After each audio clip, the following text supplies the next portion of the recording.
Channel Naratif kembali menjumpai Anda dengan kabar Indonesia terkini.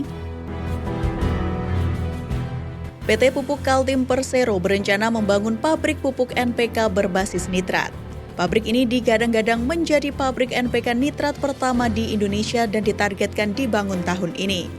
Direktur Utama Pupuk Kaltim Rahmat Pribadi menjelaskan NPK memegang peran penting dalam menunjang pertumbuhan tanaman berumur pendek seperti tanaman buah dan sayuran.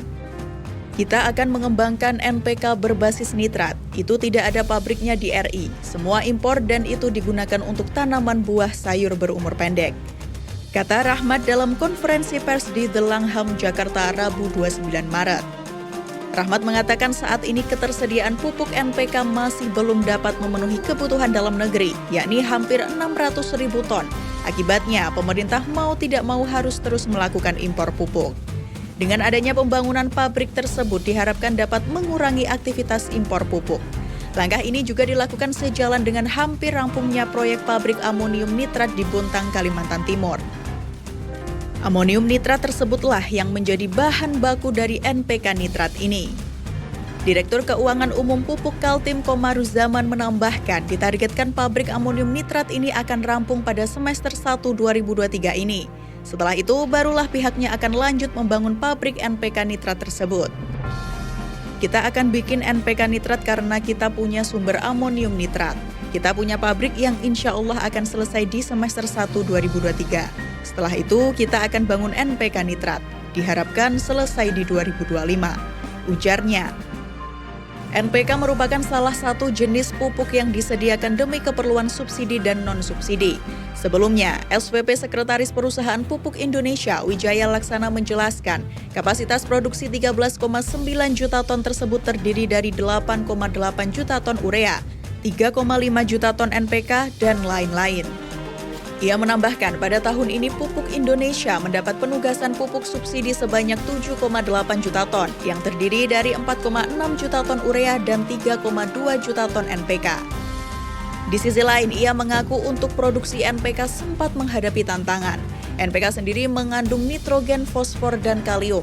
Nitrogen sendiri berasal dari urea yang bisa dipenuhi dari produksi dalam negeri. Sementara untuk fosfor dan kalium merupakan barang tambang di mana produksi Indonesia bisa dibilang sedikit. Alhasil, untuk memenuhi kebutuhan fosfor dan kalium ini mesti melalui impor. Kebutuhan fosfor sendiri dipenuhi dari impor negara Timur Tengah dan Cina. Sementara untuk kalium biasanya berasal dari Rusia dan Belarusia. Direktur Keuangan Umum Pupuk Kaltim menjelaskan selama perang Rusia-Ukraina, sepertiga kebutuhan dunia hilang. Sehingga secara otomatis harga sangat naik.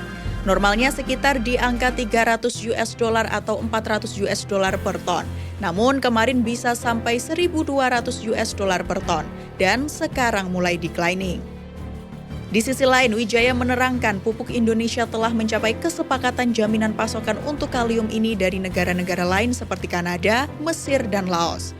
Pihaknya pastikan kebutuhan bahan baku sampai akhir tahun ini aman karena sudah tidak terpengaruh perang. Sebagai tambahan informasi, sebelumnya PT Pupuk Kaltim Persero telah memulai membangun kawasan industri pupuk di Kabupaten Fakfak, Provinsi Papua Barat. Direktur Utama Pupuk Kaltim Rahmat Pribadi mengatakan proyek kawasan industri pupuk di Kabupaten Fakfak, Papua Barat tersebut telah ditetapkan sebagai salah satu proyek strategis nasional atau PSN. Rahmat menegaskan jika pembangunan pabrik di Papua Barat terrealisasi, maka Pupuk Kaltim telah on the right track menuju perusahaan petrokimia berbasis gas alam terbesar di Asia Pasifik. Dua modal ini yang menjadi landasan utama Pupuk Kaltim untuk bisa mengarungi berbagai tantangan dan menangkap peluang yang ada.